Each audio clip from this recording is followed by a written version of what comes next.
getting into filmmaking and editing, was it by chance or by design? By accident.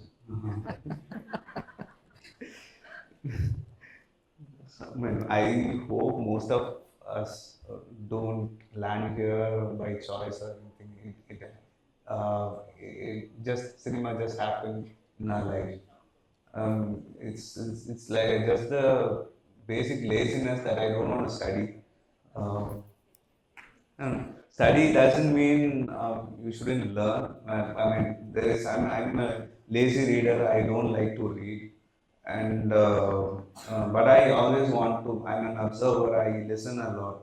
I'm more of a listener. I appear to my exams by just listening to just hearing my friends out write the previous night of the exams and all that. So learning never stopped. I always wanted like the regular household. I come from a musical background.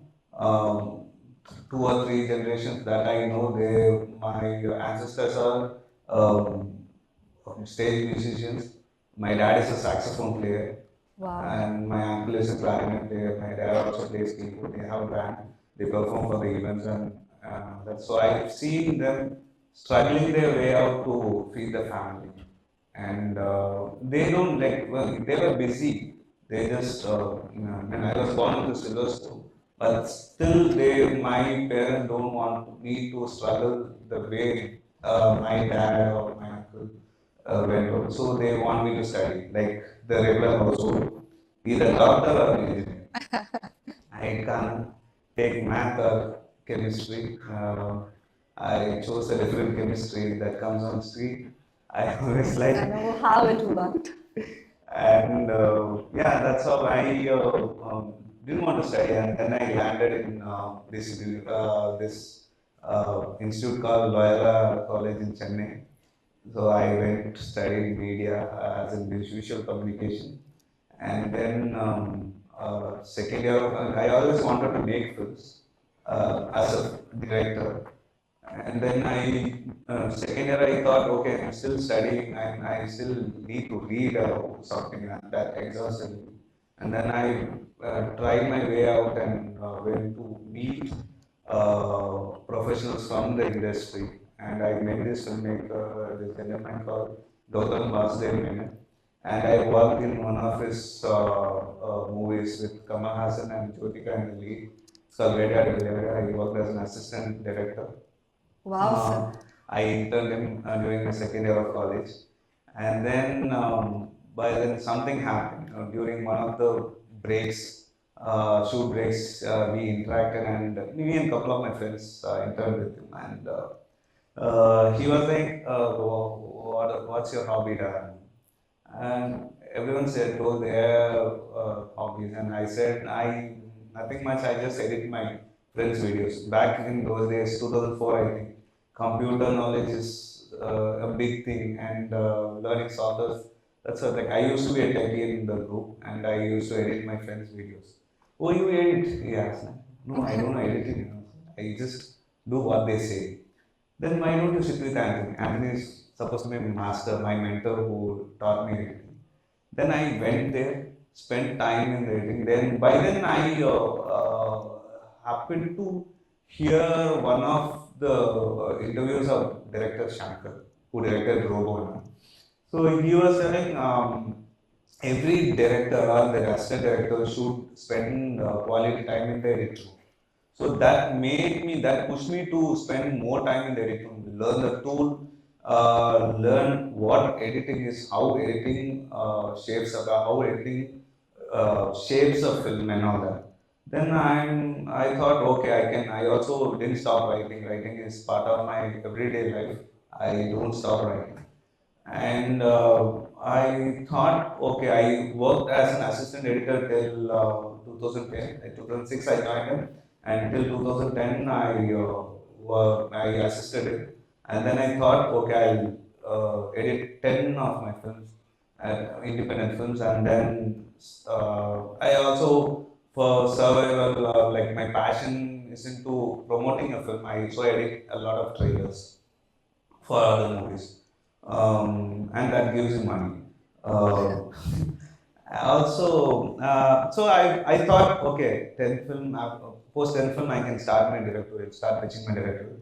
But unfortunately, 10th film and 10th and 11th film supposed to be a huge blockbuster, and then the career went north.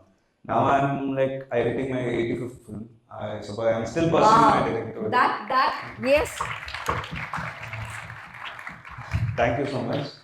I'm still pursuing, man. I'm still pursuing my directorial journey. I'm on the way. I'm there. I'm almost there. This is editor Ruben is just an accident.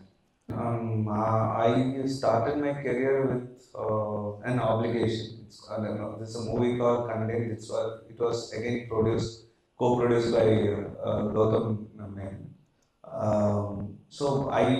Thought, okay, it would be a blockbuster, but it didn't land well.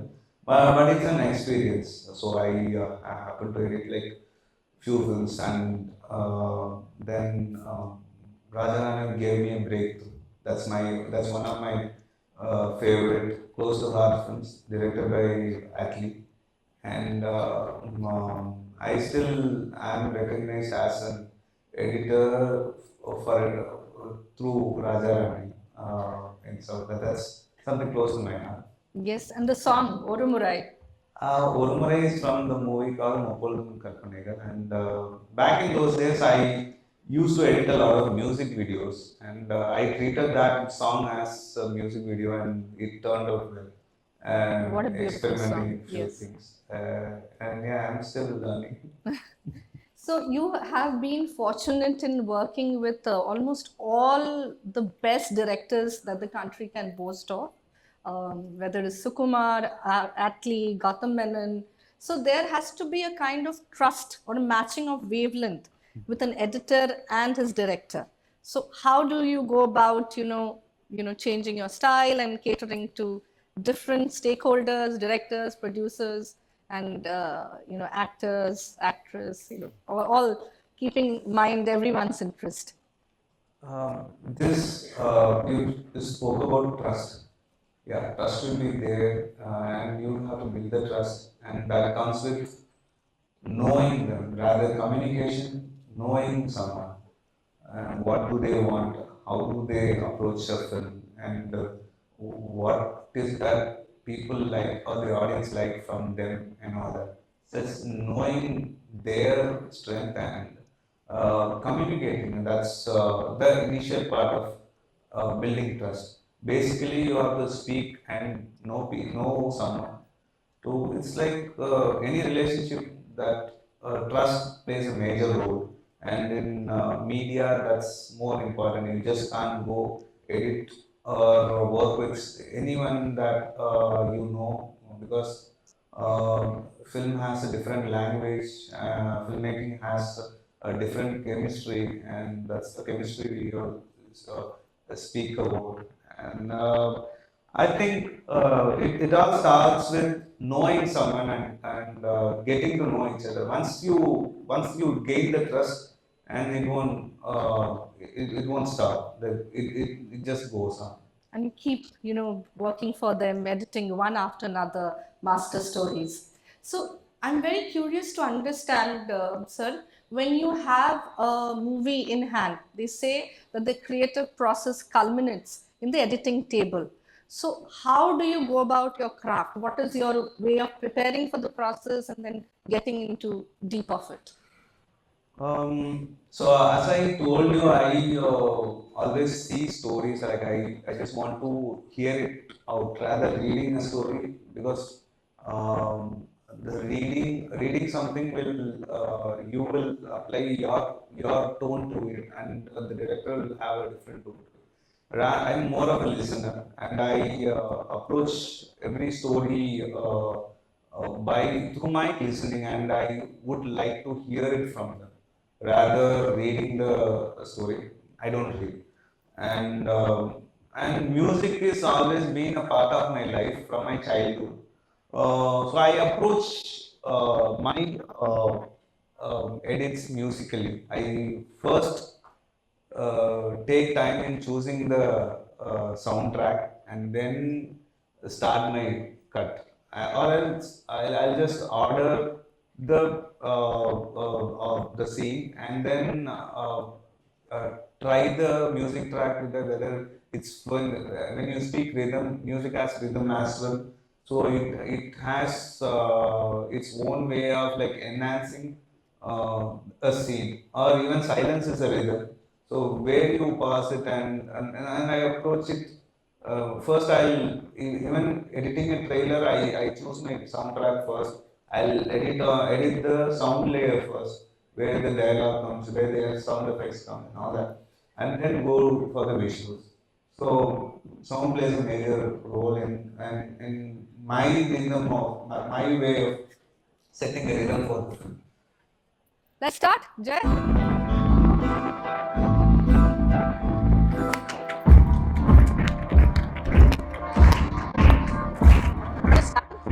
इश्क में दिल बना है, इश्क में दिल बना है,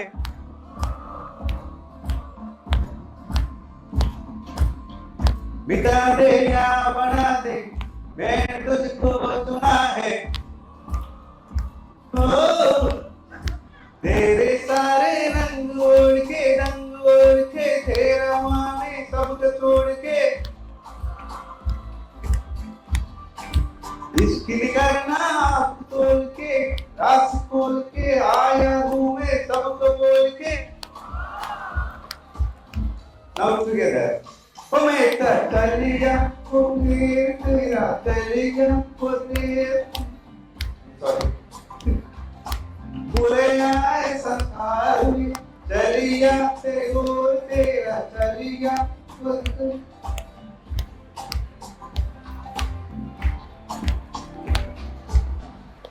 Thank you. संग तेरे जोड़िया दिल तेरे संग जोड़िया अब तेरे में हो गया पक तेरे I'm sorry.